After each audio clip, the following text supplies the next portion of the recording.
안녕하세요, 여러분. 오늘도 건강한 하루 보내고 계신가요? 혹시 최근 들어 이런 경험 있으시지 않나요? 갑자기 얼굴이 화끈 달아오르면서 식은땀이 나거나 한밤중에 자꾸 깨서 아침에 일어나도 개운하지 않고 예전에는 괜찮았던 일들이 왠지 모르게 우울하고 짜증이 나기도 하고요. 나이가 들어서 그런가 보다 하고 그냥 참고 계시는 분들 많으실 텐데요. 이런 증상들은 참기만 해서는 절대 해결되지 않습니다. 오늘은 50대 이후 여성분들이 겪는 폐경기 증상들을 구체적으로 짚어보고 실제로 생활 속에서 어떻게 관리할 수 있는지 검증된 방법들을 실제 사례와 함께 자세히 알려드릴게요. 폐경기 증상 이해하기. 먼저 우리가 겪고 있는 증상들이 정확히 무엇인지 알아야 대처할 수 있겠죠? 폐경기는 보통 45세에서 55세 사이에 시작되는데요. 개인차가 있어서 40대 초반에 시작하는 분도 있고 50대 후반에 시작하는 분도 있어요. 가장 대표적인 증상들을 살펴보면 혈관 운동 증상부터 말씀드릴게요. 이게 바로 여러분이 경험하시는 홍조와 발한이에요. 통계를 보면 50대 중반 이후 여성의 70%가 이런 증상을 경험한다고 해요. 갑자기 얼굴이나 목, 가슴 부위가 뜨거워지면서 땀이 나는 거죠. 특히 밤에 식은땀으로 잠이 깨는 분들이 정말 많아요. 제가 상담했던 한 분은 하루에 10번도 넘게 홍조가 와서 외출하기가 무서웠다고 하시더라고요. 또 다른 분은 밤에 잠옷을 갈아입을 정도로 땀을 흘려서 남편도 같이 잠을 못 잔다고 호소하셨어요. 정서적 변화도 무시할 수 없어요. 예전에는 그냥 넘어갔던 일들이 왜 이렇게 신경 쓰이지? 하루 종일 우울해서 아무것도 하기 싫다 이런 말씀들을 정말 많이 들어요. 이건 호르몬 변화로 인한 자연스러운 현상이에요. 수면 장애는 또 어떻고요? 잠들기 어렵거나 자주 깨거나 새벽에 일찍 깨서 다시 잠들지 못하는 경우가 많아요. 그러면 당연히 낮에 피로감이 심하죠. 신체적 변화로는 관절이 뻣뻣해지거나 아픈 것, 피부가 건조해지는 것, 체중이 늘어나는 것 등이 있어요.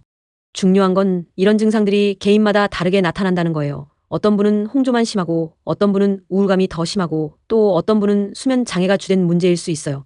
첫 번째 해결책 식습관 개선. 그럼 이제 본격적으로 해결책을 알아볼까요? 첫 번째는 바로 식습관 개선이에요. 콩 제품의 놀라운 효과.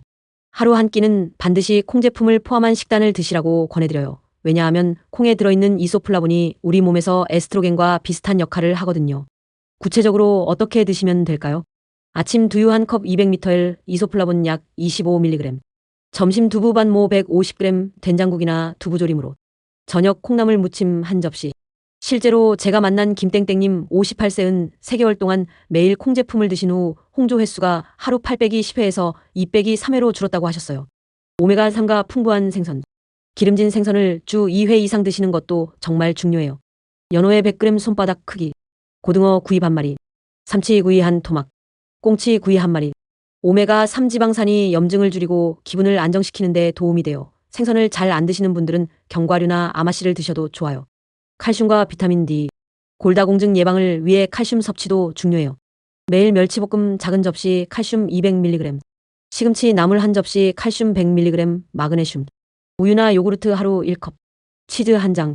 피해야 할 음식들. 반대로 피하셔야 할 음식들도 있어요. 카페인이 많은 커피, 녹차 홍조 유발, 맵고 뜨거운 음식 홍조 악화, 술 수면의 질 저하, 설탕이 많은 단 음식 기분 변화 심화, 실천 가능한 일주일 식단 예시, 월요일 아침 두유 플러스 시리얼, 점심 된장찌개 플러스 두부조림, 저녁 연어구이, 화요일 아침 요구르트 플러스 견과류, 점심 콩나물국 플러스 멸치볶음, 저녁 고등어조림. 이런 식으로 계획을 세워보세요. 한 달만 꾸준히 해보시면 정말 효과를 느끼실 수 있을 거예요. 두 번째 해결책 운동이 기적. 두 번째는 운동이에요. 운동이라고 하면 부담스럽다 이렇게 생각하시는 분들 많으실 텐데 정말 간단한 것부터 시작하면 돼요. 걷기 운동 단계별 가이드. 1단계 1 빼기 2주 매일 아침 집 근처 공원에서 15분 걷기. 편안한 속도로 대화할 수 있을 정도. 스마트폰 만보기로 약 1500보 정도. 2단계 3 빼기 4주 30분으로 확장. 약간 땀이 날 정도의 속도. 3000보 정도. 3단계 5주 이후 속도나 경사 조절. 언덕길 포함하거나 조금 더 빠르게. 실제 효과를 경험한 분이 이야기를 들려드릴게요. 박님 55세는 처음에는 15분도 숨이 차서 힘들었다고 하셨는데 2개월 후에는 1시간을 걸어도 전혀 힘들지 않고 밤에 잠도 훨씬 잘 온다고 하시더라고요. 근력 운동이 중요성. 걷기와 함께 꼭 해주셔야 할 게 근력 운동이에요. 폐경 후에는 근육이 빠르게 감소하거든요. 집에서 할 수 있는 간단한 운동들. 물통 들기 500ml 생수병부터 시작. 양손으로 머리 위로 들어올리기 10회 X3세트. 옆으로 들어올리기 10회 X3세트. 스쿼트 의자 이용. 의자에 앉았다 일어나기 10회 X3세트. 무릎이 아프면 얕게만 앉기. 벽 팔굽혀펴기. 벽에서 한 발 떨어져 서서 팔굽혀펴기 10회 X3세트. 운동이 놀라운 효과들. 운동을 꾸준히 하면 홍조와 발한 감소, 혈액순환 개선, 기분 개선, 엔돌핀 분비, 수면의 질 향상, 골밀도 증가, 골다공증 예방, 체중 관리. 운동 시 주의사항. 홍조가 있을 때는 무리하지 말기. 충분한 수분 섭취. 운동 전후 스트레칭. 몸의 신호에 귀 기울이기. 세 번째 해결책 마음 관리. 세 번째는 마음 관리예요. 마음 관리라고 해서 이상하게 생각하지 마세요. 정말 간단하고도 효과적인 방법들이 있어요. 아침 햇볕 호흡법. 매일 아침 일어나서 햇볕을 쐬며 5분 동안 깊게 호흡해보세요.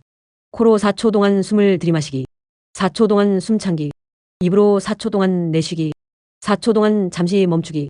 이걸 5분만 해도 하루 종일 마음이 훨씬 안정되실 거예요. 햇볕을 쐬면 세로토닌이 분비되어서 우울감도 줄어들어요. 사회적 연결의 힘. 혼자 있는 시간이 길어지면 우울감이 더 심해져요. 그래서 사회적 연결이 정말 중요해요. 추천하는 활동들. 복지관 노래교실 주 1회. 도서관 독서 모임. 공예교실이나 요리교실. 종교활동 교회, 절, 성당 등. 자원봉사 활동. 나는 그런 곳에 가기 싫어라고 하시는 분들도 있으세요. 처음에는 어색하지만 한두 번만 가보시면 생각보다 재미있으실 거예요. 실제로 최님 52세은 처음에는 정말 가기 싫었는데 지금은 복지관 프로그램이 일주일에 하이라이트라고 하셨어요. 감정 표현의 중요성. 혼자서 우울감이 커질 때는 참지 마시고 주변에 표현하세요. 가까운 친구에게 짧게 전화하기. 가족에게 지금 기분 이야기하기. 일기 쓰기. 산책하며 혼잣말하기.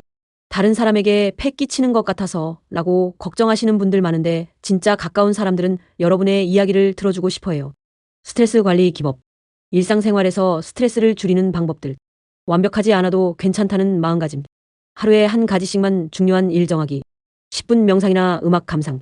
좋아하는 드라마나 책 보기. 반신욕이나 조격하기. 수면 환경 개선. 마음이 편해야 잠도 잘 와요. 침실 온도 18-20도 유지. 자기 2시간 전부터 스마트폰 사용 줄이기. 라벤더 향이나 아로마 사용. 편안한 잠옷과 친구 사용. 네 번째 해결책 정기 검진과 전문적 도움. 마지막 네 번째는 정기 검진이에요. 의외로 이 부분에 대해서는 부정적이고 귀찮아 하시는 분들이 많은데 정말 중요해요. 연간 건강검진 달력 만들기. 눈 질끈 감고 올해 내 건강검진 일정을 달력에 적어보세요. 시작이 반이에요. 필수 검진 항목들. 1월 기본 건강검진 국가검진. 3월 산부인과 검진 자궁경부암 난소 초음파. 6월 유방암 검진 유방 촬영술. 9월 골밀도 검사. 12월 종합검진 혈액검사 내시경 등. 호르몬 치료에 대한 올바른 이해. 많은 분들이 호르몬 치료를 무서워하시는데 의사와 상담 후 본인에게 맞는 치료를 받으면 정말 도움이 돼요. 호르몬 치료의 장점. 홍조 발한 현저히 감소. 기분 안정. 수면의 질 향상. 골다공증 예방. 심혈관 건강 도움. 물론 부작용이나 금기사항도 있으니까 반드시 전문의와 상담하세요. 언제 병원에 가야 할까? 이런 증상이 있으면 꼭 병원에 가세요. 홍조가 하루 10회 이상 일상생활에 지장. 2주 이상 지속되는 심한 우울감. 불면증이 한 달 이상 계속. 갑작스러운 체중 증가나 감소. 가슴 두근거림이나 숨참. 대체 요법들. 호르몬 치료가 부담스러우신 분들을 위한 다른 방법들. 한약 치료 당귀, 천궁 등. 침뜸 치료. 영양제 칼슘, 비타민 D, 오메가3. 상담 치료. 가족의 이해와 지지. 가족들에게 본인의 상황을 설명하고 이해를 구하는 것도 중요해요. 특히 남편이나 자녀들이 갑자기 왜 이래? 하고 당황할 수 있거든요. 성공 사례와 격려. 실제로 이런 방법들을 실천해서 좋아지신 분들의 이야기를 들려드릴게요. 이님 54세의 변화. 처음에는 하루에 홍조가 15번도 넘게 와서 외출하기도 무서웠어요. 그런데 콩 제품 매일 먹고 매일 30분씩 걸으면서 3개월 만에 하루 2빼기 3번으로 줄었어요. 지금은 거의 없어요. 김님 57세의 경험. 우울해서 아무것도 하기 싫고 가족들에게도 짜증만 냈었는데 복지관 노래교실 다니고 친구들과 정기 모임을 가지면서 마음이 많이 밝아졌어요. 박님 55세의 후기. 밤에 잠을 못 자서 낮에 너무 피곤했는데 운동하고 마음 관리하니까 밤에 푹 잘 수 있게 됐어요. 중요한 건 하나씩 천천히 시작하는 것이에요. 모든 걸 한꺼번에 바꾸려고 하면 오히려 스트레스가 돼요. 이번 주에는 콩 제품 하나만 추가해보세요. 다음 주에는 15분 걷기를 시작해보세요. 그 다음 주에는 아침 햇볕 쐬기를 해보세요. 하나하나 실천하며 몸과 마음을 돌보는 습관이 가장 큰 치료법입니다. 오늘 알려드린 4가지 방법을 다시 한번 정리해드릴게요. 식습관 콩 제품, 오메가3 생선, 칼슘 섭취, 운동 걷기와 근력 운동, 마음관리 햇볕 호흡, 사회적 연결, 감정 표현, 정기검진 건강검진 달력, 전문적 도움. 폐경기는 인생의 새로운 시작이에요. 힘들고 어렵지만 올바른 관리를 통해 충분히 건강하고 행복하게 지낼 수 있어요. 여러분은 혼자가 아니에요. 같은 경험을 하는 많은 분들이 있고 도움을 줄 수 있는 전문가들도 있어요. 오늘부터 작은 것 하나씩 실천해 보세요. 분명히 변화를 느끼실 수 있을 거예요. 영상이 도움이 되셨다면 구독과 좋아요 눌러주시고 댓글로 여러분의 경험이나 궁금한 점들을 공유해 주세요. 함께 소통하며 서로 도움이 되는 채널이 되겠습니다. 건강한 하루 보내시고 다음 영상에서 또 만나요. 감사합니다.